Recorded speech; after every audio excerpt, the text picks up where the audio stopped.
Perkenalkan, nama saya Putu Aditya Widanata, absen 26 kelas 11 IPS 5. Sekarang saya akan menjelaskan tentang merkantilisme.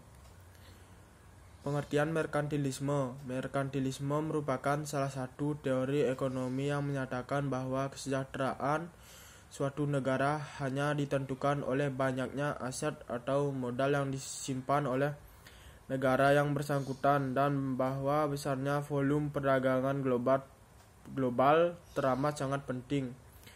Pada abad ke-16 sampai ke-18, merkantilisme muncul sebagai salah satu paham dalam dunia ekonomi di Eropa. Tujuan merkantilisme yang pertama untuk dapat memperluas atau menambah kekuasaan suatu negara. Yang kedua untuk bisa mempersempit persaingan kekuasaan nasional yang terjadi pada abad tersebut.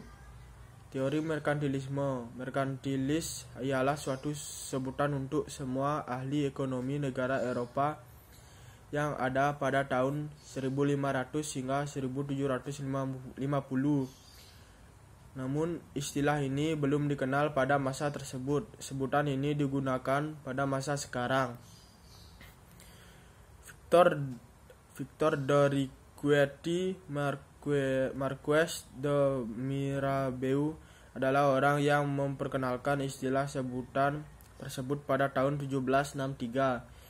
Istilah ini dipopulerkan oleh ahli lain yang bernama Adam Smith tahun 1776 dan membahasnya dalam sebuah buku. The Wealth of Nations adalah judul buku ahli ini yang membahas tentang kontribusi merkantilis dalam dunia ilmu ekonomi. Latar belakang merkantilisme. Yang pertama, terbentuknya negara merdeka di Eropa seperti Inggris, Prancis, Jerman, Italia, dan Belanda. Negara bertujuan mensejahterakan rakyat, mempertahankan kedaulatan, menginginkan kebebasan. Yang kedua, negara mampu bertahan jika kondisi ekonomi stabil dan kuat. 3. Mendapat standar kekayaan suatu negara menggunakan logam mulia. Kelima, terbukanya jalur perdagangan internasional dan penjelajahan wilayah baru. Kebijakan merkantilisme. Yang pertama, membentuk koloni di luar negeri.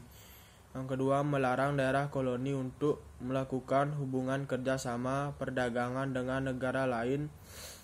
Kolonisasi perdagangan harus dilaksanakan secara ketat agar negara koloni harus tetap duduk dan tergantung pada negara induk.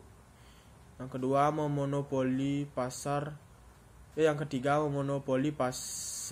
dengan program port pokok. Yang keempat, melarang ekspor emas dan perak bahkan untuk alat pembayaran, sekalipun emas dan perak adalah sebuah bentuk kekayaan yang khas dan paling banyak disukai. Yang kelima, tidak diperbolehkan perdagangan untuk dibawa dalam kapal asing. Yang keenam, pembatasan upah. Yang ketujuh, memaksimalkan penggunaan sumber daya dalam negeri. Tokoh merkantilisme. Yang pertama ada Jean Bodin, yang kedua Thomas Mun, ketiga Jean Baptiste Colbert, yang keempat Sir William Petty, yang kelima Sir Dudley North, yang keenam David Hume. Ciri-ciri merkantilisme. Etatisme atau negara sebagai pusat semua kekuasaan. Proteksionisme atau perlindungan. Monopoli atau dalam hal ini monopoli perdagangan. Industri dalam negeri. Menjajah negara lain yang memiliki sumber kekayaan alam melimpah. Mengumpulkan logam mulia, emas. Dampak merkantilisme. Munculnya uang sebagai alat tukar setelah pada masa merkantilisme yang digunakan ialah logam mulia. lahirnya perdagangan surat berharga, kemudian diikuti bursa efek atau pasar modal.